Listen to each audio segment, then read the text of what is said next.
got a gift for you. Oh, my. My granddaddy used it on the Southern Pacific. I'm always going to keep this on Memphis time. Merry Christmas. I love you. I love you, too.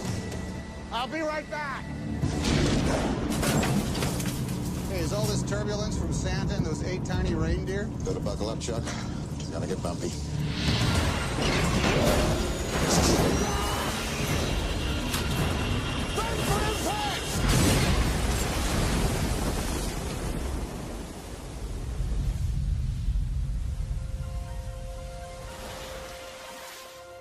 Hello? Anybody?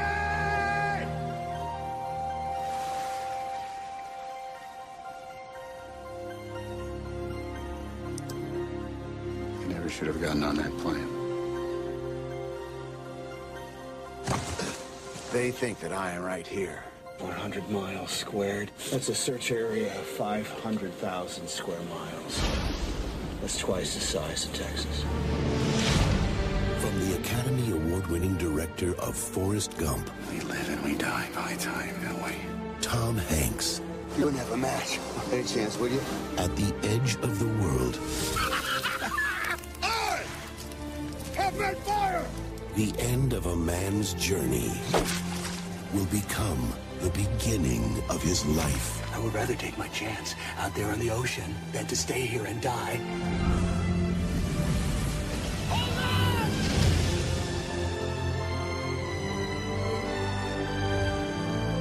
You were lost for 4 years. We had a funeral, coffin. What was in it?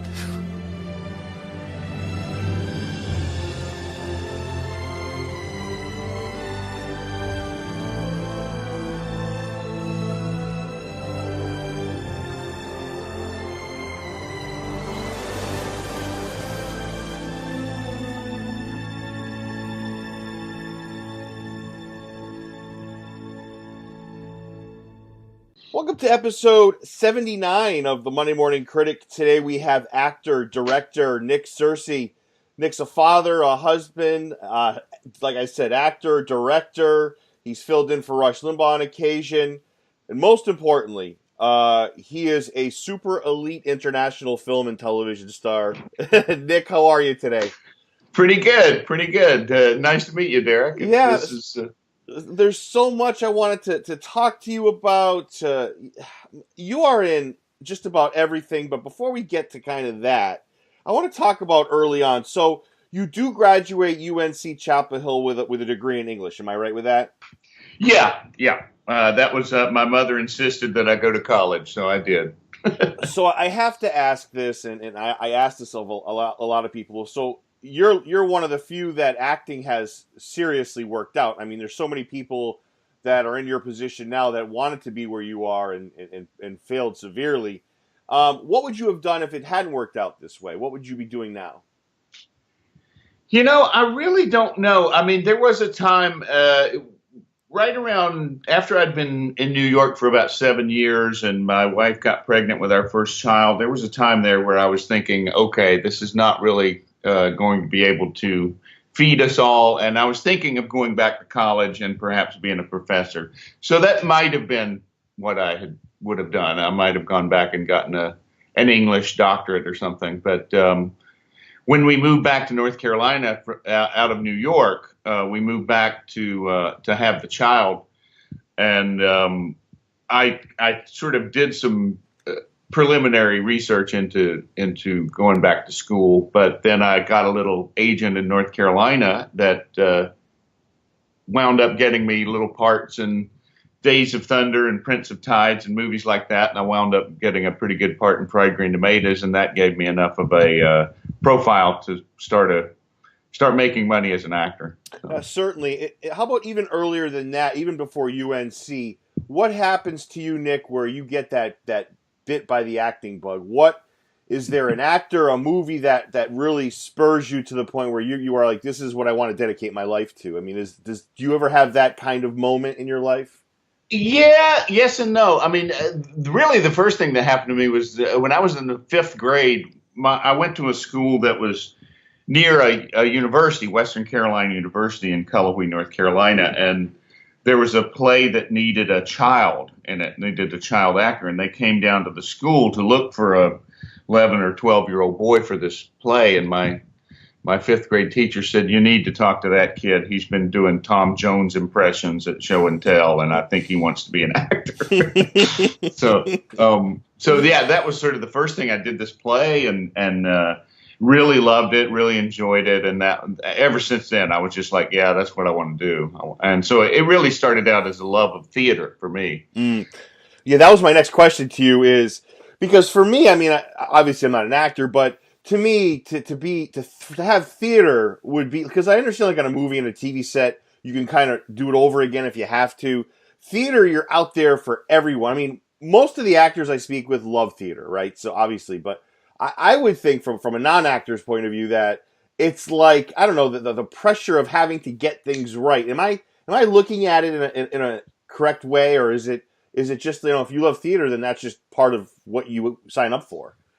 Well, there is definitely a performance aspect of it where you have to do it right every night. But also in theater, most of the time you have the luxury of a 3 or 4 week rehearsal period, which you never get on film and television.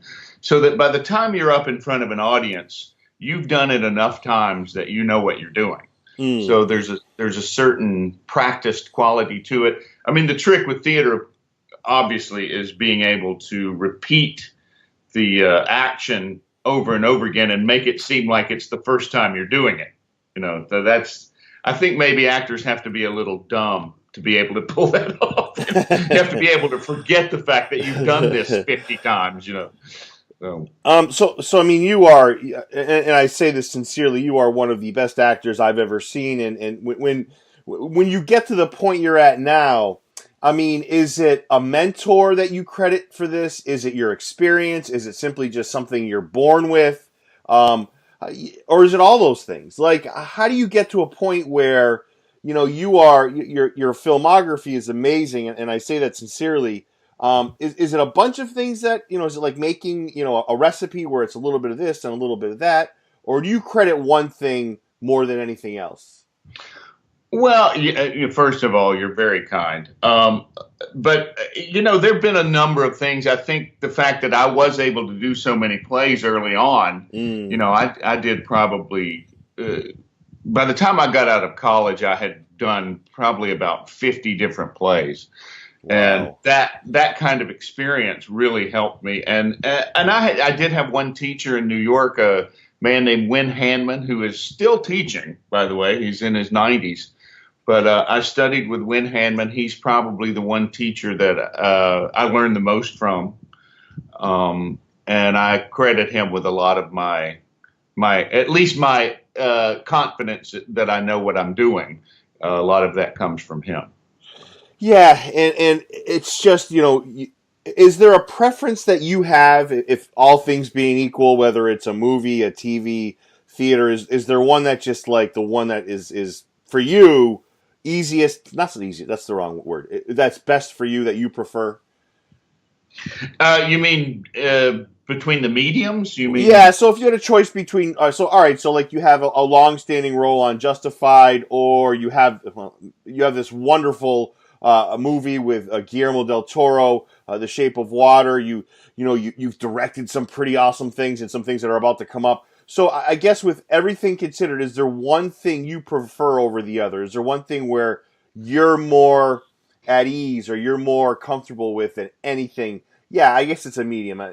My long-winded answer, yeah. Yeah, you know, they all have their charms. I love a lot of things about each of them. I would say probably, you know, working with Guillermo was great, but working with John Avnet on Fried Green Tomatoes, that was a great experience that I'll never forget. Probably learned more doing that than anything else, because that was my first major role, you know, in a film.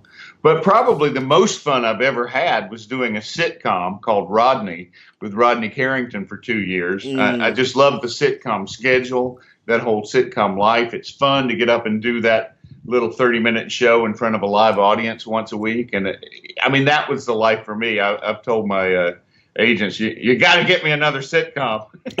Well, you do, and I'll interrupt you. You have a phenomenal sense of humor. I always hear people, if somebody has to tell you, like, oh, I have had a great sense of humor. They don't have a great sense of humor because if they have to tell you it, they can't show you it. But I've seen there's an acting school. I don't know if you would call it a reality show. I watched a few episodes last night. I couldn't breathe. I was keeled over laughing my ass off. So you have this sense of humor. So I mean, it's just like is it easier being able to open yourself up to a comedy and a drama, whereas some actors, like I can't see Daniel Day-Lewis doing a comedy. That's just me. But like you have you have options. So I mean, does that make you're more eclectic? Does that make things a lot easier for not only you but your agent as well? You think? Well, yes and no. I mean, sometimes what happens in this business is that they like to put you in a category because it's easier for them to plug you into different slots if they know what you do. And so I have had my agents in the past really have to kind of go out and go, no, he does comedy. He really does. They have to sort of show them the comedy stuff because they know me from the drama stuff. Or if they know me from the comedy stuff, they don't think I'm serious enough to do drama stuff. So yeah, it might have been easier just to be one thing, but I'm more of a jack of all trades. I'm pretty good at a lot of things and not really great at any one thing. No, well, I would debate that. I think you're great in a lot of things. But so you mentioned learning and you mentioned the fried green tomatoes. Do you find yourself always learning, always evolving as an actor and I as a director? My goodness, that's even just as impressive. So, do you find yourself always learning, Nick? Is it something that you have to do as an actor? I mean, once you get complacent, I would believe that's the kiss of death. Well, sure. I mean, especially if you're a professional actor in films, it's like you change, you age, your body changes, and your voice changes, and everything about you changes. So you have to learn how to present the new self that you have. I mean, sometimes I look at things.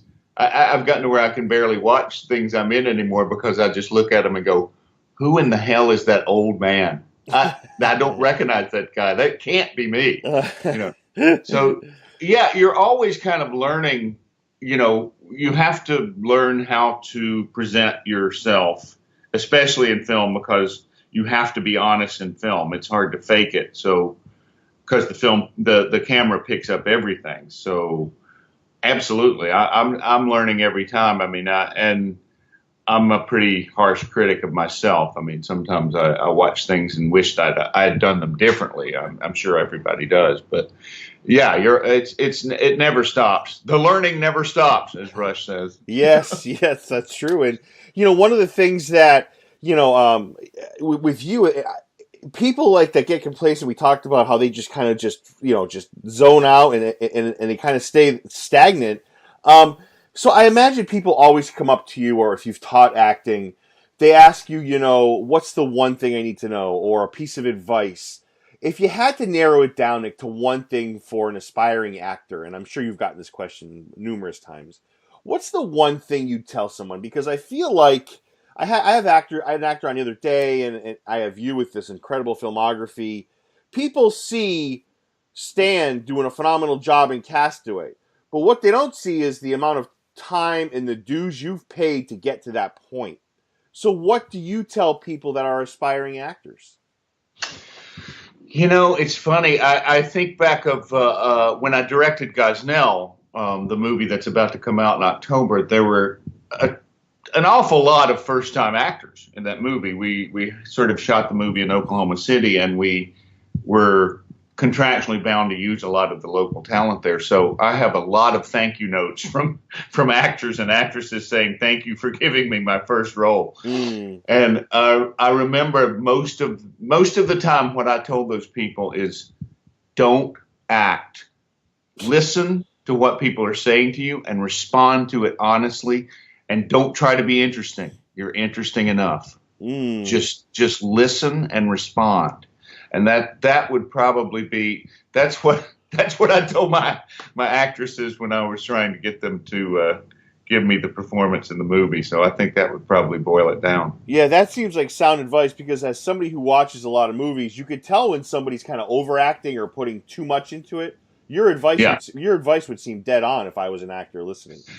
Well, it's so different. Film is so different than stage. Stage is a technique. You're speaking loud enough so that the people in the back room can hear you. So you have to find that balance of like, I've got to project, but I also have to seem realistic. In film, you don't have to do that. The camera is right in your face. So what you have to do is pare all that stuff down to a performance that fits in the frame.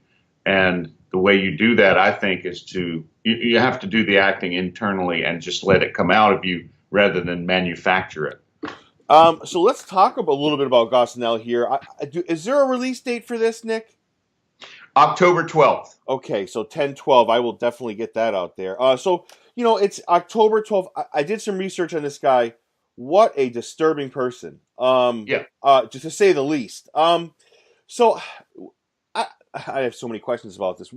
First of all, how do you decide on this? Because this is a story I personally did not know about. And then the more I read, the more I want to see this movie. Talk a little bit about that. Well, the way I came to the project, the producers were friends of mine, and they told me they wanted to make this movie. And initially they first came to me asking for me to recommend directors. And so I gave them a couple of names, and they had a couple of meetings, and those people didn't work out for whatever reason. And they came back to me again, and I said, well, I directed a film in 1996. I think I could do this. Do you want to see the film? And I showed them that. And after they watched that movie, they offered me the job. So that's how I came on board. And when I read the script, I didn't take the job obviously until I read the script. But when I read the script, I was like, yeah, this is a story that needs to be told and needs to be told in a very straightforward way, because the facts of the case are just so horrific. You don't need to embellish them at all. And so that's the kind of movie I made. It's a film about what this guy did, and it doesn't tell you what to think about it. It doesn't preach to you about the issue of abortion. It just shows you this particular case.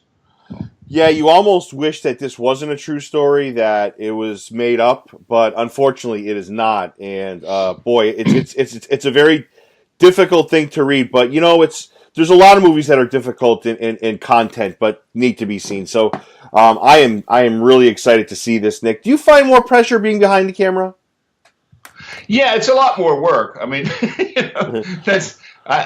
I joke that I directed a film in 1996, and then it took me 20 years to get over that, because after I directed that film, I was like, boy, I like that little job where I laid in my trailer and griped about the craft services until I had to say my 4 or 5 lines. But when you're directing, you worry about every single aspect, and it's a 14, 15-hour-a-day job. But at the same time, even though it's more work, there's nothing I love more than that. I mean, directing a film is definitely the most fun I've ever had standing up. So I wanted to throw a scenario by you. So there's a show on Netflix. I'm not going to mention the name. There's a very famous director who, during one scene of this Netflix show, shot a 9.5-minute scene 75 different times. Is that somebody trying to flex their own muscle, or is that somebody who just really cares about the craft, or is it both? I don't know. I would never. I've never been in a position where that was an option. Every time I've directed, we've had a very, very not a tiny budget, but a strict budget, and there's no way I could have gotten away with doing something like that. I don't know if I did have that kind of freedom, if I would do that or not. I can't judge that guy. I don't know. I had one actor email me and say, this guy is just being a-hole by doing this. And I don't know. I just like getting feedback on that. I mean, maybe it's a craft thing. I don't know. But before I get into your filmography, which I absolutely adore, I wanted to ask you a few questions. So, I don't know. Are you a baseball fan, Nick? I'm more of a college basketball fan and kind of a casual football fan. And a pro wrestling fan. Oh, I love pro wrestling as well. What I wanted to ask you was, so, being from New England, I'm from Massachusetts. Curt Schilling is one of the best baseball players in history. Yeah. Belongs in the Hall of Fame 110%. Everybody knows it. Two things people believe around here have kept him out. One of which is the way he's treated the press. Two of which is his political beliefs. You're in a similar position where you're very vocal. It's your political beliefs.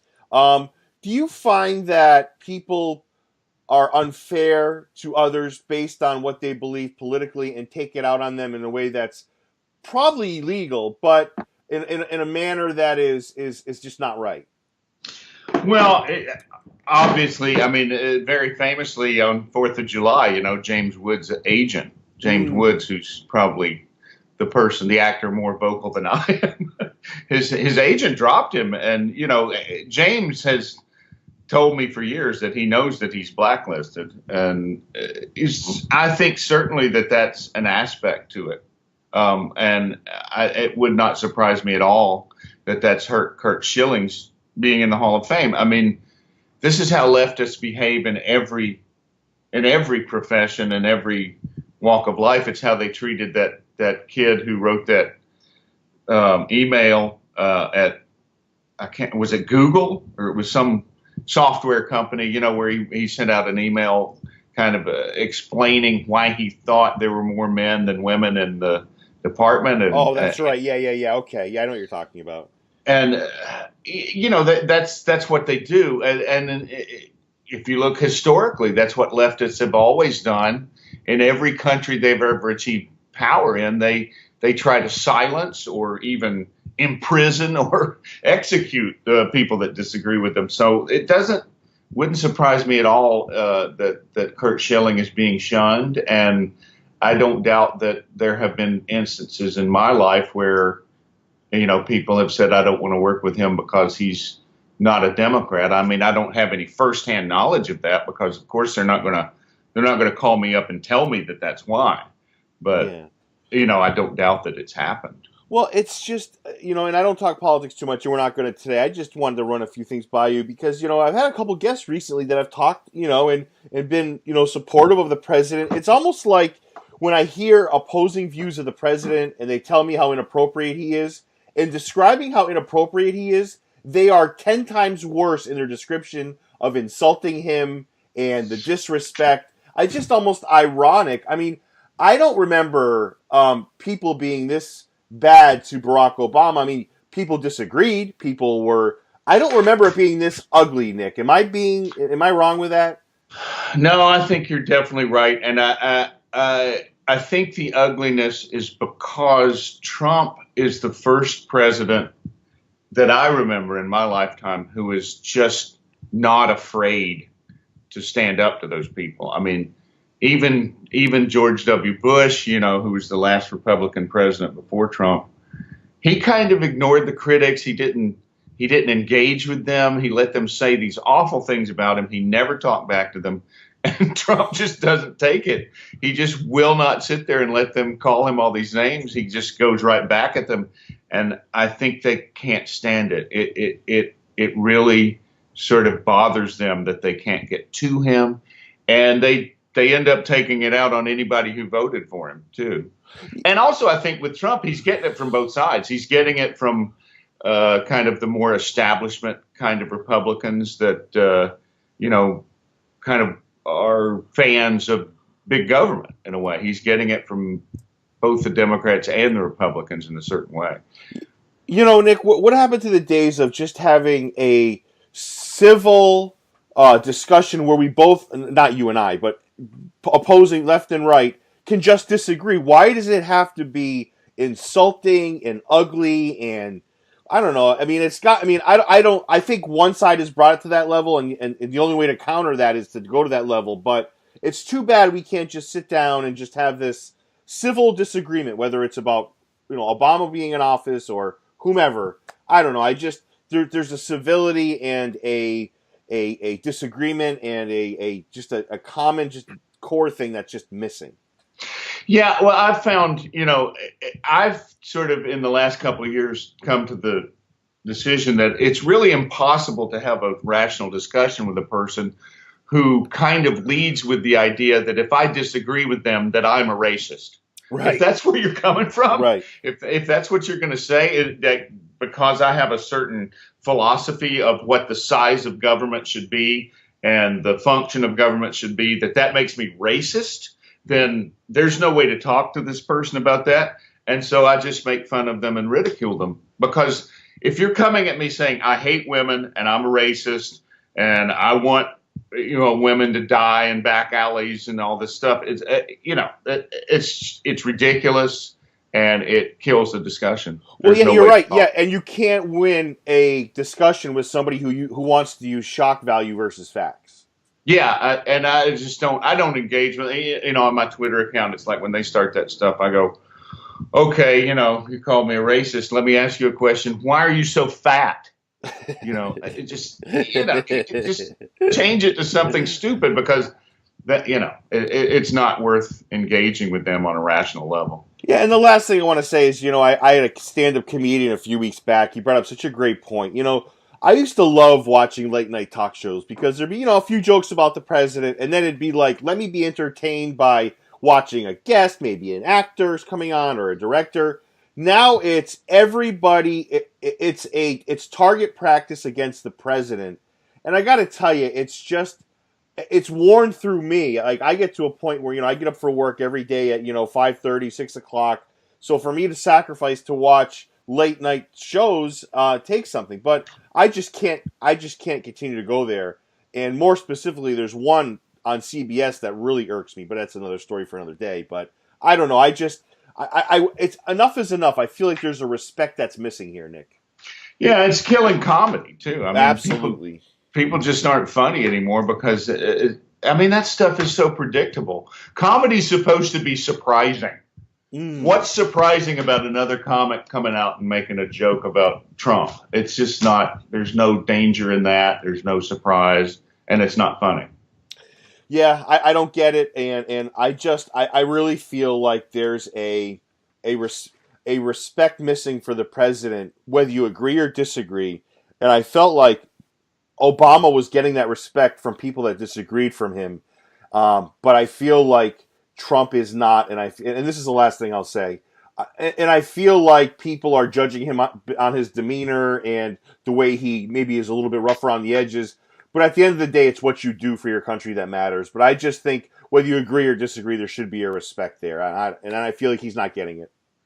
Yeah, I always tell the story about when I was invited to the White House in the 90s for an episode of From the Earth to the Moon. I was invited to the White House and I met Bill Clinton. And I never agreed with Bill Clinton. I didn't vote for him. And the day that I got to the White House, I pulled the newspaper out of the seat in the back of the limo that was taking me to the hotel. And it was the day they found Monica Lewinsky's dress. And I was like, Hillary's going to be in a great mood tonight, But I went to the White House and I shook Bill Clinton's hand and I said, it's an honor to be here, Mr. President, because I think that's the way you treat the President of the United States, because he represents the will of the voters that put him in office. And when you disrespect that man, you're disrespecting all of your fellow Americans that disagree with you. And I just think that is what the people who talk so badly about Trump fail to understand. They're not just insulting him.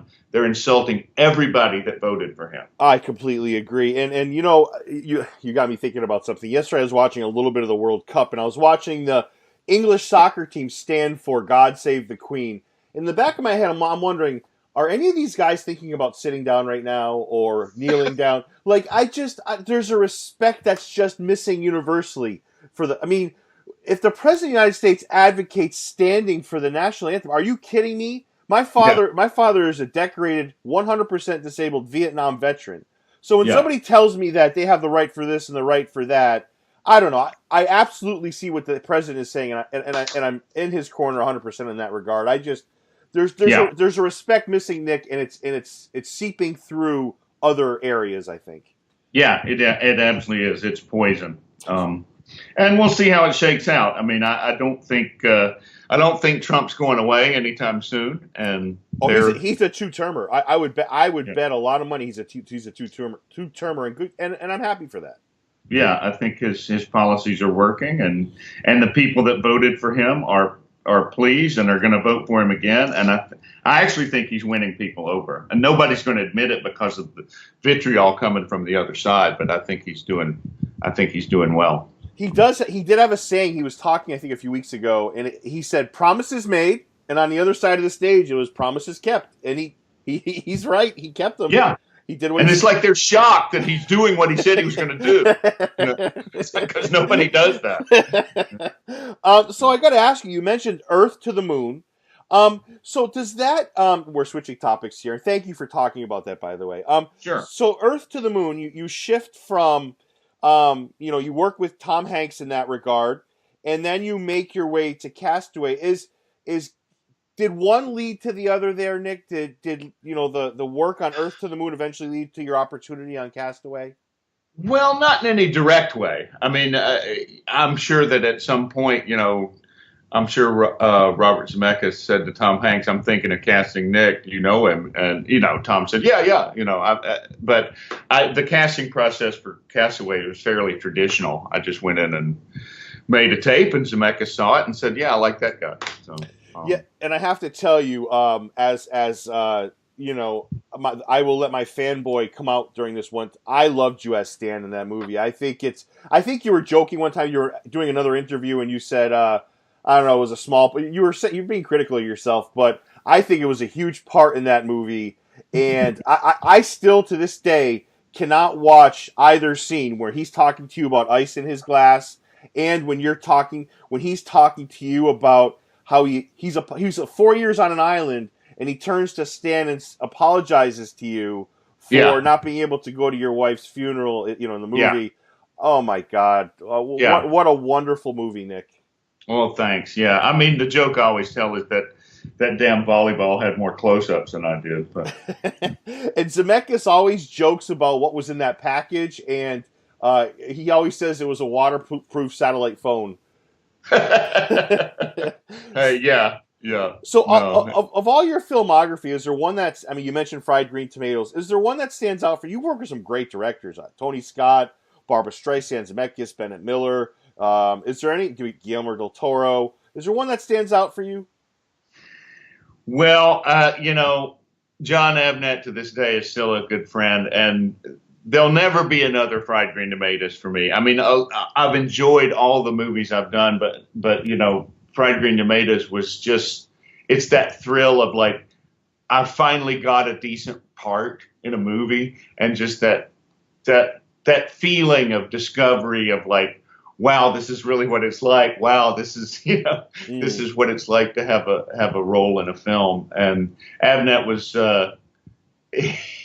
he's a very funny man, and he's a friend of mine to this day. He directed a couple of episodes of Justified every year. John Avnet did, and every time he would come to the set, I would go, "Hey, it's the man who discovered Nick Searcy." Avnet would go, "Don't say that too loud. I've got a reputation to uphold." But yeah, just as far as my feeling about it, Fried Green Tomatoes will probably always be number one. Yeah, I mean, you've been in 5 films that were nominated for Best Picture. Most recently, I have to ask you about The Shape of Water. Like, when I see you in the movie, I was like genuinely happy. Like, huge role, award-winning movie. I mean, does it feel better in that regard when a movie gets awards and you're in a movie that everyone's talking about? I imagine that just must be just a wonderful feeling for you, Nick. Yeah, it was fun. It's funny. I had a little part in Three Billboards this year. Yep. And sort of having 2 movies nominated for Best Picture was unique, and generated a lot of excitement. But the funny thing about Three Billboards is that movie was shot in my hometown in North Carolina. Wow. And so that's how this all came about. Was my mom called me up and she said, they're shooting a movie here. You ought to see if you can get in that, and then you can come visit. And so I called my agent. I literally said, "My mom says there's a movie called Three Billboards. Do you know anything about it?" And the agent was like, "Yeah, that's a really big movie." I said, "Well, is there anything in it? My mom wants me to come home." And so they checked, and there was this priest part, and that's how it all worked out. I've had people explain this uncredited thing to me, and it makes no sense every time I hear it. Either you're in a movie or you're not. Why do they always have to? Could you explain uncredited to me one final time? Well, that's usually, if you're uncredited, that's the actor's choice. That's okay. That's not the. And for me, it was like it was a cameo, and basically, it comes down to this.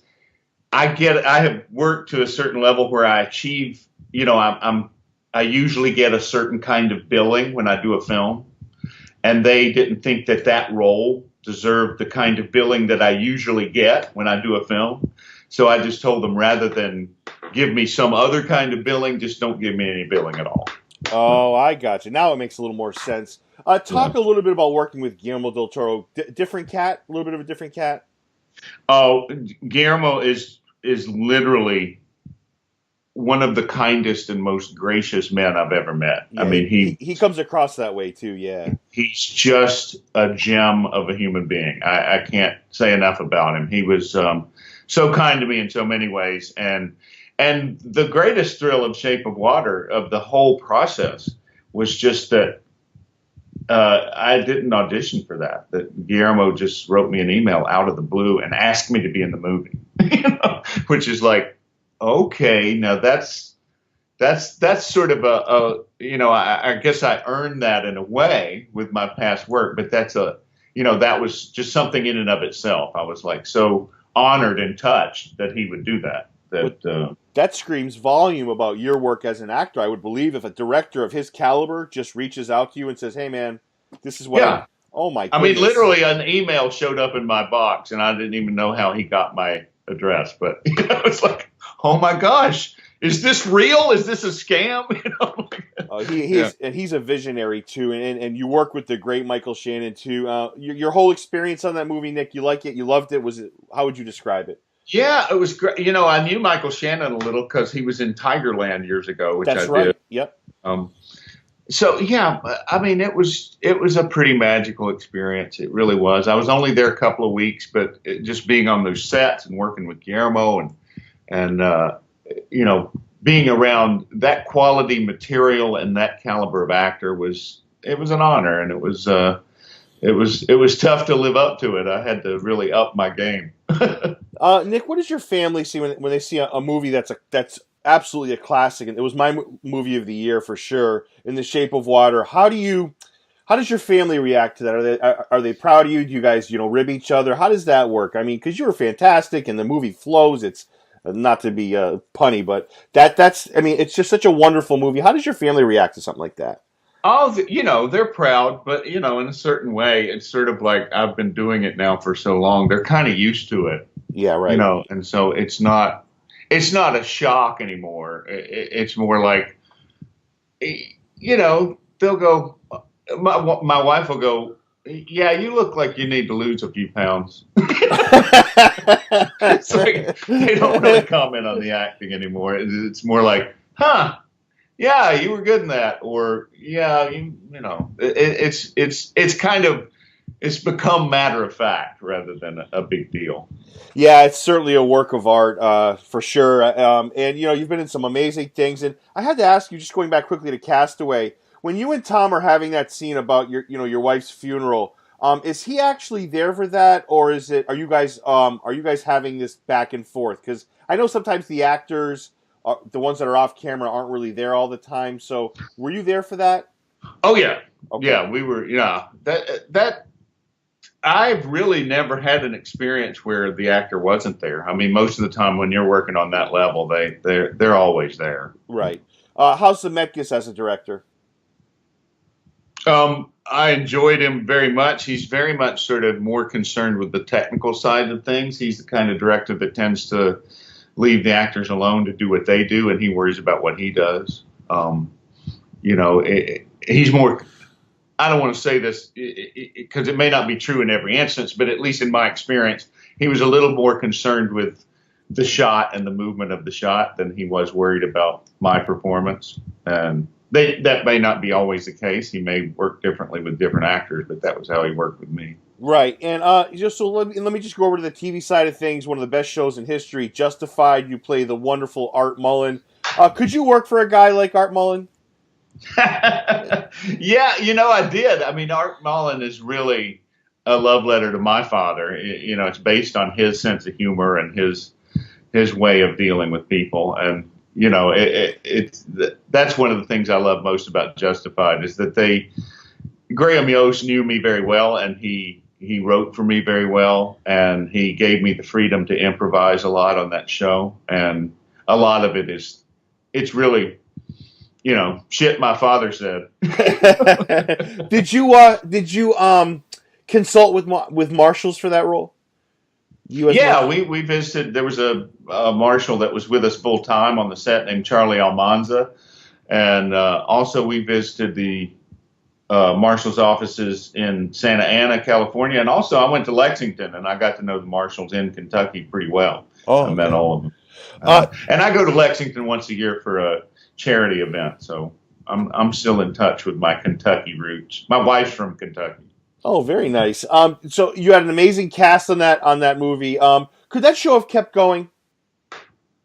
It probably could have. I think they didn't want to for many reasons, but probably the biggest one was that Elmore passed away. Right. And a lot of what they did on that show was they took Elmore's writings and stripped them for parts, as Graham Yost would say. Mm-hmm. And Elmore was, while he didn't write directly for the show, he wrote some more Raylan stories because he liked the show so much. And the show used them, and I think that they just thought, they didn't necessarily want to go on, and also I think the network, the way shows are structured anymore, if you go past the 6-year contract that you sign, it costs a lot of money for the network. So I think that was part of the decision too. Yeah, thank you so much for giving me 40 minutes. I have a few more questions if you don't mind. So let me ask you, you have an amazing cast in that show, Walton Coggins, Timothy Oliphant. Talk a little bit about those two guys. I didn't work with Walton very much, although I've known him for years. Walton's a great guy. But Oliphant, he was probably the, 90% of the acting I did on that show was with Tim. And we got to be really good friends. We're still in touch, and he's a really great guy. He's a terrific actor, and he's also really good at improvising and keeping things real. And he has a real instinct for, what feels false in a scene. And so he and I really, every day when we'd come to set, they got to the point where they just would send a writer to the set with us because Tim and I would rewrite everything. And so they had to have a writer there to supervise us.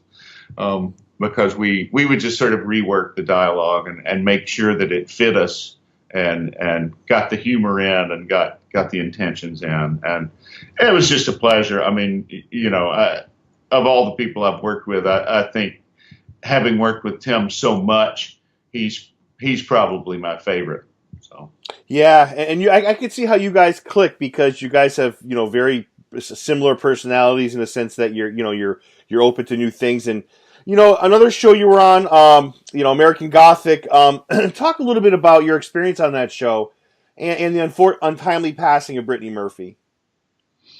Oh, wow.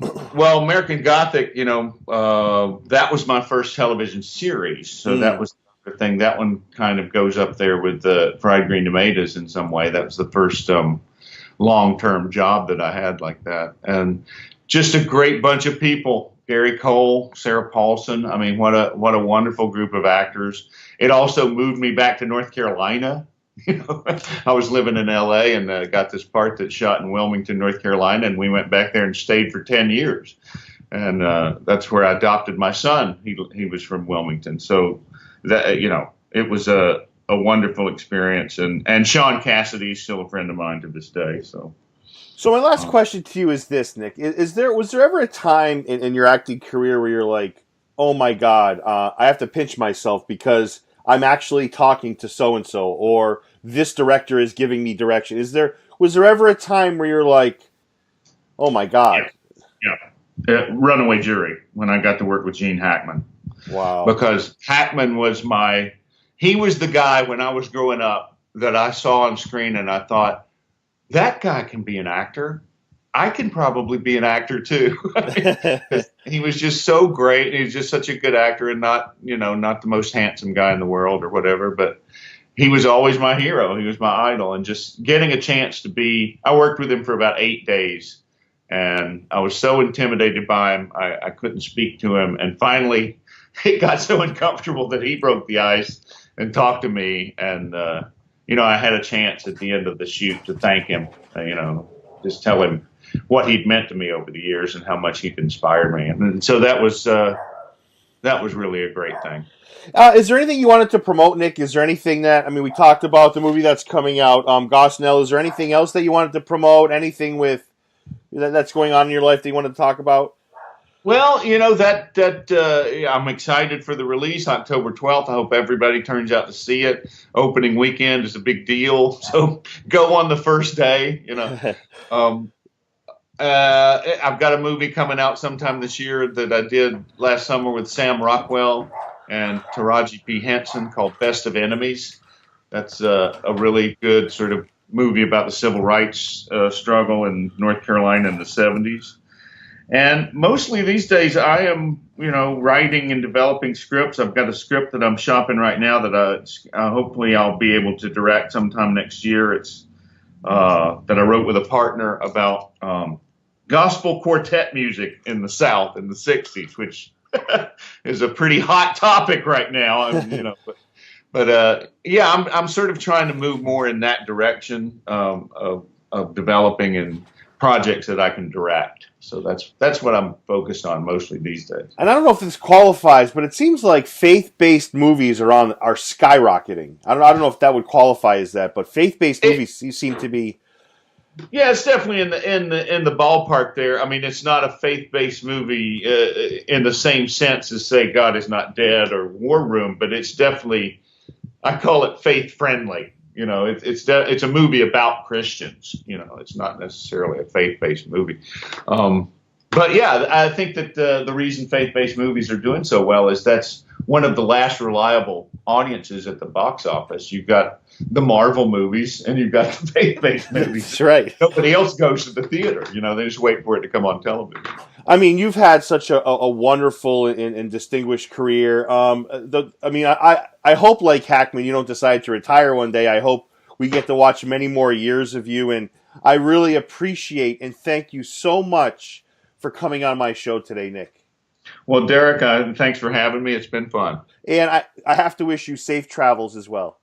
All right. Thank you so much. Thanks, Nick.